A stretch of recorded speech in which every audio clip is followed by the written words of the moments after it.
Howdy everybody, Professor Martin here, and we are back for our final video on segmenting. We've been through geographic segmenting, we've been through demographic, psychographic segmentation, and now we are at the final topic, behavioral segmentation. So what exactly is behavioral segmentation? And if you just kind of take it at face value, psychographic and behavioral seem like they would kind of be the exact same thing.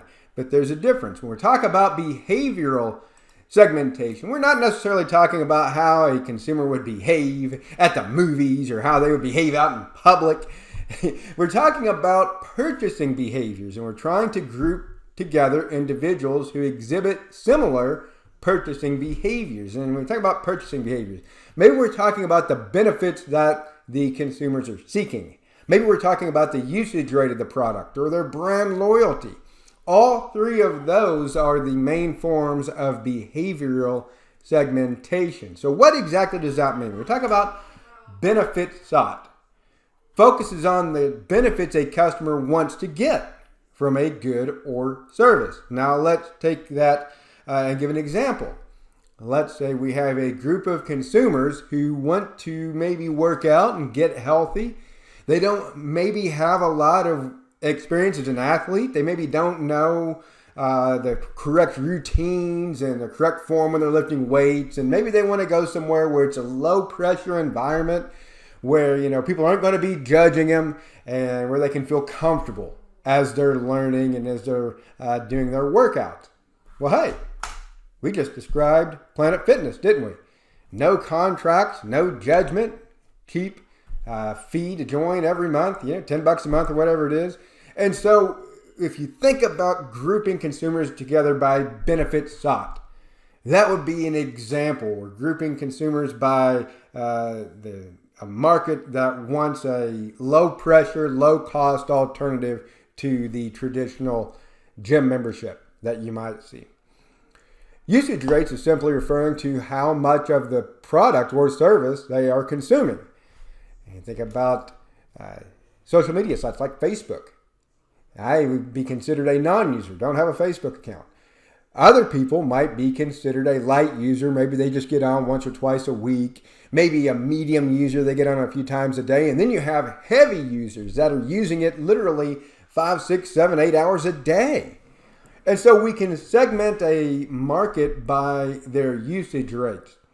And so maybe if I have a cell phone that I'm marketing, I want to segment that market into heavy users. I want people who are on their phone 12 hours a day.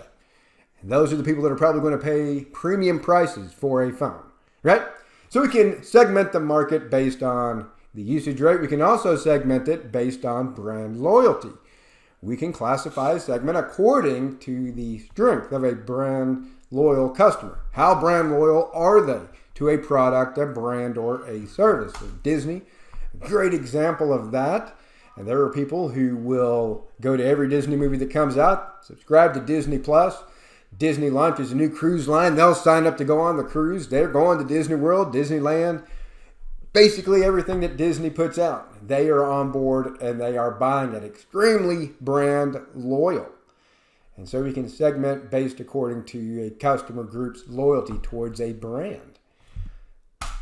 4 segmentation strategies that we've covered in the unit. We've talked geographic, we've talked demographic, and the 2 easy segmentation strategies. And we talked about how if we take the easy ones and combine them with psychographic and behavioral strategies, we can really get some good insights on our target market. So, segmentation, crucially important. Not one marketing mix will satisfy everyone. And so we break up that broad, big market into smaller chunks. And we figure out how to target our marketing mix toward that smaller group. Questions, as always, I am happy to help. Feel free to reach out to me. As we move forward, we'll start getting into a lot more detail on the 4 P's: product, price, placement, and promotion. We'll get into a lot of topics, getting into the nitty-gritty with all of the 4 P's coming right up. We hope to see you back here for all that fun. Until then, take care, everybody.